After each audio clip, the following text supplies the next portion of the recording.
అదే RTV app వార్తల్ని క్షణాల్లో చదివే అవకాశం ఉంటుంది. ఒక న్యూస్ పేపర్, ఒక టెలివిజన్ ఛానల్ మీ చేతుల్లో ఎప్పుడూ ఉంటాయి. మేయర్ పదవి ఎంపికకు వేటితో ఉత్కంఠకు తెరపడనుంది. ఈ నేపథ్యంలో ఒకవైపు మేయర్ పదవి అనర్హత వేటు వేయడాన్ని సవాల్ చేస్తూ కూడా మాజీ మేయర్ సురేష్ బాబు కోర్టును ఆశ్రయించిన నేపథ్యం. ఈ నేపథ్యంలో కూడా ఈరోజు కొంత వాదనలు వినిపించే నేపథ్యం కాబట్టి మేయర్ పదవితో ఒక క్లారిటీ వచ్చే అవకాశాలు కనిపిస్తున్నాయి. అయితే ఈ నేపథ్యంలో మేయర్ అభ్యర్థిత్వాన్ని కూడా దాదాపు 5 మంది ఆశిస్తున్నటువంటి నేపథ్యం. ఈ నేపథ్యంలో 4 పేర్లు అధిష్టానం పరిగణలోకి తీసుకుంది. సీనియర్గా ఉన్నటువంటి వారికి ప్రాధాన్యత ఇవ్వాలన్నటువంటి క్రమంలో కూడా ఆ దిశగా కూడా ఒకవైపు ప్రయత్నాలు కొనసాగుతుంటే, మరోవైపు అధిష్టానం నిర్ణయమే తుది నిర్ణయమని అభ్యర్థులు వైపు చెప్తున్నా కూడా ఎవరికి వారుగా ఆశావాహులు పోటీలో ఉన్నటువంటి ఈ నేపథ్యంలో మేయర్ పదవిని ఆశిస్తున్నటువంటి పాకా సురేష్ మనతో పాటు ఉన్నారు. ఆయన అడిగి తెలుసుకునే ప్రయత్నం చేద్దాం. నమస్తే పాకా సురేష్ గారు. నమస్తే. సో అసలు ఏ ప్రామాణికంగా మీరు పదవి రావాలనుకుంటున్నారు? అంటే బీసీ కావచ్చు కాదంటే, బట్ బీసీలో కూడా ఎంతోమంది సీనియర్లు ఉన్నారు కాబట్టి అంటే ఏ ప్రామాణికంగా మీరు పదవిని ఆశిస్తున్నారు? అంటే ఫస్ట్ ఇది ఈ ఎన్నిక రావడం అనేది ఒక దురదృష్టకరమైన సంఘటన. కానీ మీరు అన్నట్టు ఏ ప్రాతిపద అంటే నేను దాదాపుగా 2000 సంవత్సరం నుంచి వైఎస్ఆర్ కుటుంబంతో జర్నీ చేసే పరిస్థితి ఉంది. 2001లో సురేష్ అన్న జెడ్పీటీసీగా పోటీ చేసినప్పుడు జెడ్పీ చైర్మన్గా, నేను ఎంపీటీసీగా పోటీ చేయడం జరిగింది. అప్పటి నుంచి కూడా నేను వైఎస్ కుటుంబంతో కాంగ్రెస్ పార్టీలో కొనసాగడం జరిగింది. దాని తర్వాత శ్రీకాంత్ అన్న జిల్లా యూత్ కాంగ్రెస్ జిల్లా అధ్యక్షుడు ఉన్నప్పుడు నేను నగరాధ్యక్షుడిగా చేయడం జరిగింది. దాని తర్వాత రాజశేఖర రెడ్డి గారు మరణించిన తర్వాత వైఎస్ఆర్ కాంగ్రెస్ పార్టీ పెడితే జగన్మోహన్ రెడ్డితో పాటు మేమందరం కూడా వైఎస్ఆర్ కాంగ్రెస్ పార్టీలో చేరడం జరిగింది. దాని తర్వాత కంటిన్యూగా 2004లో అయితేమి, 2014లో అయితేనేమి, అలాగే 2021లో అయితే 3 సార్లు కార్పొరేటర్గా పోటీ చేయడం జరిగింది. మా డివిజన్ యొక్క ప్రజల ఆశీస్సులు అలాగే నాయకుల యొక్క మద్దతుతో కార్పొరేటర్గా 3 సార్లు దిగ్విజయంగా పూర్తి చేయడం జరిగింది. దాంట్లో భాగంగా అనివార్యంగా ఇప్పుడు వచ్చింది ఈ 2 నెలల్లో ఏదో బీసీలో ఉన్న వాళ్ళల్లో అంతో ఇంతో నేను 3 సార్లు, మిగిలిన వాళ్ళందరూ కూడా ఎవరు కంటిన్యూగా 3 సార్లు, నాకు తెలిసినంతవరకు అయితే 3 సార్లు కార్పొరేటర్గా ఎవరు లేరు. ఒకసారి ఎంపీటీసీగా పోటీ చేయడం జరిగింది. పార్టీ పదవుల్లో పార్టీ యొక్క ఏ పిలిపించినా బై ఎలక్షన్లు అయితేనేమి, తిరుపతి బై ఎలక్షన్లు అయితేనేమి, బద్వేల్ బై ఎలక్షన్లు అయితేనేమి, రాయచోటి బై ఎలక్షన్లు అయితేనేమి, అన్ని ఎన్నికల్లో కూడా పార్టీ ఏది ఇచ్చినా కానీ దాన్ని కంటిన్యూగా మనం చేసినాం. కాబట్టి ఈరోజు నా వంతుగా నేను అడగాల్సిన బాధ్యత ఉంది. కాబట్టి ఖచ్చితంగా అందరి నాయకులను, మన జిల్లా అధ్యక్షుడు రవీంద్రనాథ్ రెడ్డి అయితేనేమి, అవినాష్ రెడ్డి గారిని అయితేనేమి, అలాగే మన మాజీ డిప్యూటీ సీఎం అంజద్ బాషా గారిని అయితేనేమి, అలాగే మన టీటీడీ ఎక్స్ బోర్డు మాసిం బాబు గారిని, ఇక్కడ ఉన్నటువంటి పెద్దలందరినీ కూడా కలవడం జరిగింది. అవకాశం ఉంటే పార్టీలో నిర్ణయించి ఒక మంచి అభ్యర్థిని, ఎందుకంటే ఇదే సంవత్సరాలు 2 ఏళ్ళు 3 ఏళ్ళు లేదు, దీని మీద పోటీ పడే 2 నెలలు మాత్రమే ఉంది. దీనికి ఏదైనా మీరు సజెషన్ చేస్తే నేను ఖచ్చితంగా పోటీలో నేను ఉండగలుగుతాను అని చెప్పడం జరిగింది. అంటే పదవులు పాకా సురేష్కు పదవులు ఇచ్చారు. గతంలో కూడా నామినేటెడ్ పదవి వరించింది. సో మాకు అంటే నామినేటెడ్ పదవులు ఎక్కడా ప్రాధాన్యత లేదు, ప్రతి పదవిలోనూ ఆయనకే ప్రాధాన్యత ఇస్తారు, మాకు ప్రాధాన్యత ఇవ్వడం లేదని కొన్ని బీసీ వర్గాలు అనుకున్నటువంటి మాట. అట్లయితే నాకు తెలిసినంత అటువంటి లేదు. నాకు కూడా గవర్నమెంట్ వస్తేనే యాక్చువల్గా మంచి పదవి ఇస్తా అని చెప్పి జగన్మోహన్ రెడ్డి గారు హామీ ఇవ్వడం జరిగింది. కానీ గవర్నమెంట్ వచ్చిన తర్వాత కొన్ని ఈక్వేషన్స్లో దాని విధంగా ఇవ్వలేకపోయినారు. లాస్ట్ 6 నెలలు మాత్రం పొల్యూషన్ కంట్రోల్ బోర్డు ఇవ్వడం జరిగింది, కేవలం 6 నెలలు మాత్రమే. దాని తర్వాత పార్టీ పదవులు అంటారా, పార్టీ పదవులు నేను ఫస్ట్ నుంచి కూడా కాంగ్రెస్ పార్టీలో నుంచి యూత్ కాంగ్రెస్లో చేశా, దాని తర్వాత కాంగ్రెస్ పార్టీ స్టీరింగ్ కమిటీ మెంబర్గా చేశా, దాని తర్వాత వైఎస్ఆర్ కాంగ్రెస్ పార్టీలో కూడా పదవులు చేస్తా జరిగింది. నామినేషన్లో అందరికీ పదవులు ఇచ్చే కార్యక్రమం జరిగింది, ఎవరికీ అసంతృప్తి లేదు. ఇప్పుడు ఎవరైతే నాయకులు ఉన్నారో, ఇప్పుడు ఎవరు ఆస్పిరెంట్ ఉన్నారో వాళ్ళకు కూడా పార్టీ పదవులు అందరికీ ఇవ్వడం జరిగింది, ఎవరికి అసంతృప్తి పరిచయం లేదు. నాకు పార్టీ పదవులు ఇవ్వడం జరిగింది, వాళ్ళకి పార్టీ పదవులు ఇవ్వడం జరిగింది. ఏమంటే ఇది ఏముంటుందంటే కొంచెం యాక్టివ్గా మాట్లాడే పద్ధతి ఉన్నప్పుడు పార్టీ కూడా కొంచెం ఎంకరేజ్ చేసే పరిస్థితి ఉంటుంది. అంటే ఇక్కడ ఒక కీ రోల్ పోషిస్తున్నారు, ఒక వ్యక్తి కీలక వ్యక్తి కీ రోల్ పోషిస్తున్నాడు. ఏదైతే మీకు మేయర్ పదవి ఇవ్వడానికి కూడా కొంత టీడీపీతో కూడా సంప్రదింపులు జరుగుతుంది.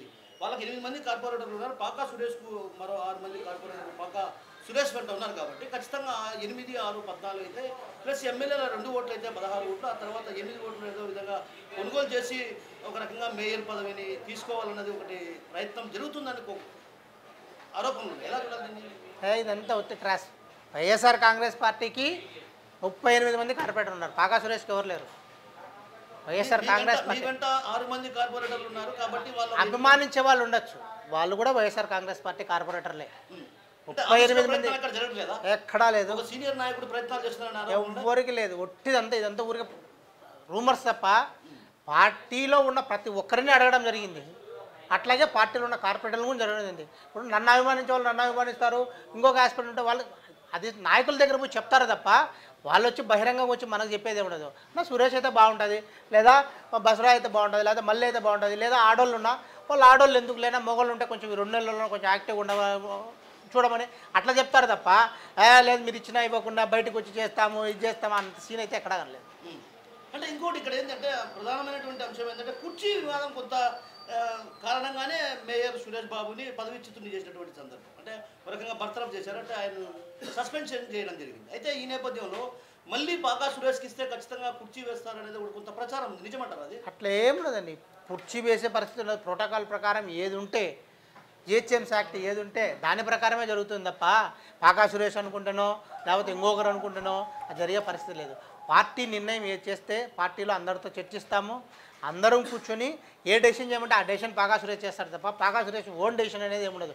పాకా సురేష్ ఈరోజు మేయర్ కావాలంటే పార్టీలో ఉన్నటువంటి నాయకులు కానీ పార్టీలో ఉన్నటువంటి కార్పొరేటర్లు కానీ అందరూ నాకు చెప్తేనే నాకు మేయర్ అవుతా.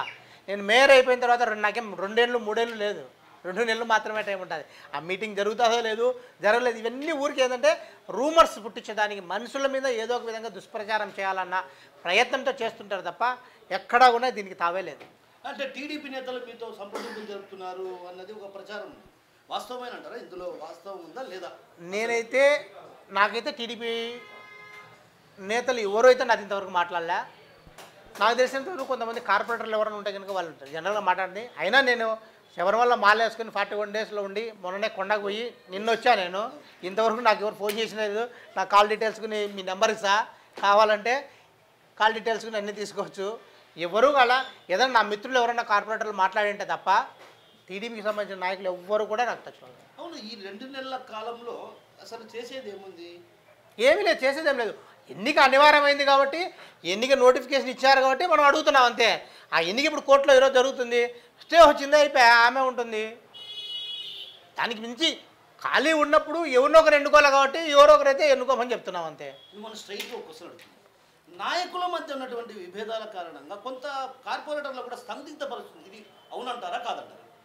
ఎట్లా ఏముండదు, పార్టీలో ప్రతి పార్టీ ఏ పార్టీ అన్న తర్వాత అభిప్రాయ భేదాలు తప్పకుండా ఉంటాయి. అది తెలుగుదేశం కావచ్చు, బీజేపీ కావచ్చు, వైఎస్ఆర్సీపీ. కానీ ఫైనల్ డెసిషన్కి వచ్చినప్పుడు అందరూ కూడా ఏకతాటిపైకి వస్తారు. అంటే ఇప్పుడు ఒక ప్రచారం జరుగుతుంది కదా, నేను ఒక మాట అన్నాను మిమ్మల్ని ఇంతకుముందు ఒక మాట అన్నా, 6 కార్పొరేటర్లు మీ వైపు ఉన్నారు, మీ వెంట తిరుగుతుంటారు కాబట్టి వాళ్ళంతా కూడా మీకే సపోర్ట్ చేస్తారు కాబట్టి టీడీపీ వైపు మొగ్గు చూపే అవకాశాలు ఉన్నాయి. ఆ ప్రచారం ఎందుకు వచ్చింది అసలు? 6 మంది అనేది చాలా తప్పు. 38 కార్పొరేటర్లు నా వెంటే ఉన్నారు. వైఎస్ఆర్ కాంగ్రెస్ పార్టీ కుటుంబం అంతా నా వెంటే ఉంది. మరి ఎందుకు ఈ ప్రచారం వచ్చింది? చెప్తున్నా కదా, ఏదో ఒకటి ఎదుటోని మనిషిని ఏదో ఒక విధంగా, ఇప్పుడు ఒక మనిషి ఎదుగుతునేటప్పుడు ఏదో విధంగా దాని మీద దుష్ప్రచారం చేయాలా, ఆ ప్రయత్నం. ఎందుకంటే నిప్పులోంది పొగలేదు కదా సురేష్ గారు. ఏమి లేదు, నిప్పు అదే ఉంటే ఏది గతంలో కూడా అనేక సార్లు చెప్పారు, ఎప్పుడూ లేదే. నేనేం చెప్తున్నాను, ఖచ్చితంగా నాకు ఎప్పుడూ ఎన్నంబడి ఉన్న వైఎస్ఆర్ కుటుంబంతో ఎల్లప్పుడూ ఉంటా, వైఎస్ఆర్ కాంగ్రెస్ పార్టీకి సంబంధించిన నాయకులందరితో ఉంటా. ఏ నాయకుడు నాకు పని చెప్పినా పని చేస్తా, ఏ నాయకుడు ఏం చెప్పినా దాని వరకు నేను కట్టుబడి ఉంటాను. ఒకవేళ అధిష్టానం గిన మిమ్మల్ని కాదని వేరే వాళ్ళను ప్రతిపాదిస్తే మీరు మనస్తాపం చెందరా, నొచ్చుకొని ఏమన్నా వ్యతిరేక బావుట ఎగరేసే అవకాశాలు? నాకు తెలిసినంత వరకు ఇది వ్యతిరేక భావన అనేది ఏముంది. ఇప్పుడు నలుగురం యాక్స్పిరెంట్ ఉంటాము, ఎవరికో ఒకరికే వస్తుంది పదవి, ఒకరికే వస్తుంది, మిగిలిన 9 పోతారన్నా దాన్ని చాలా తప్పు. మనస్పాతను భావం ఎందుకు ఉంటుందంటే, అరే అవకాశం వచ్చింది, ఈ అవకాశంలో కనీసం నాకు మద్దతు తెలకపోయింది, చేసినాము, చేయలేకపోతే బాధ అయితే ఖచ్చితంగా ఉంటుంది. బాధ ఎందుకు ఉండదు? అందరూ బాధపడతారు కదా. అదే చెప్తున్నా, ఉండే పదవి ఒకటి, 3 ఉంటారు. నాకు ఇస్తే వాళ్ళు బాధపడతారు, వాళ్ళకి ఇస్తే నేను బాధపడతాను, దట్స్ కామన్. కాబట్టి మీరేం సూచిస్తున్నారు అధిష్టానానికి? నేను ఏం చూసినా ఒక మంచి నిర్ణయం. నేనేమంటున్నా అంటే అందరినీ అభిప్రాయాలు తీసుకోండి, కార్పొరేటర్లను కూర్చోబెట్టి మాట్లాడండి, ఎవరైనా సీనియర్ నాయకులు కూర్చొని మాట్లాడండి, ఒక సముచితమైన అందరినీ ఒకవేళ ఎవరికైనా ఇవ్వాల్సిన పరిస్థితి మిగిలిన వాళ్ళని పిలిపించండి, కూర్చోబెట్టండి, వాళ్ళని కన్విన్స్ చేసి ఒక డెసిషన్ తీసుకోమని చెప్తున్నా. ఎందుకంటే ఎటువంటి అభిప్రాయ భేదాలు రాకుండా. స్థానిక సంస్థల ఎన్నికల నేపథ్యంలో టీడీపీ ఒక కుట్ర చేస్తుంది, ఏదైతే కార్పొరేటర్ల మధ్య చీలికలు తెచ్చి, అంటే బీసీ సామాజిక వర్గంలో చీలికలు తెచ్చి లబ్ధి పొందాలనేది కొంత ఆలోచన ఉంది కాబట్టి ఆ ఆలోచనకు అనుగుణంగా కొంతమంది కార్పొరేటర్లు కూడా అడుగులు వేసే పరిస్థితి ఉంది అంటున్నారు, నిజమంటారా? తప్పకుండా ఏ పార్టీ కూడా వాళ్ళు ఎట్లా మేము ముందుకు పోవాలన్న ఆలోచిస్తారు. వైఎస్ఆర్ కాంగ్రెస్ పార్టీలో చీలిక తేవాలని చెప్పి వాళ్ళు ప్రతిసారి ట్రై చేస్తూనే ఉన్నారు. టీడీపీ వాళ్ళు చేస్తూనే ఉన్నారు. ఆల్రెడీ 8 మంది మా మిత్రులు పోవడం జరిగింది. అలా పార్టీ అనే తర్వాత ఏది కూడా ఏ విధంగా మనం గెలపాలా, ఏ విధంగా వ్యూహం పన్నాలని ఉంటారు. వాళ్ళ వ్యూహం వాళ్ళకు ఉంటుంది. వైఎస్ఆర్ కాంగ్రెస్ పార్టీ వ్యూహం వైఎస్ఆర్ కాంగ్రెస్ పార్టీకి ఉంటుంది. బలం లేకపోయినా మేము బలపడాలనే ఆలోచన రావడాన్ని ఎలా చూడాలంటారు? టీడీపీకి బలం లేదు, సంఖ్యాబలం లేదు.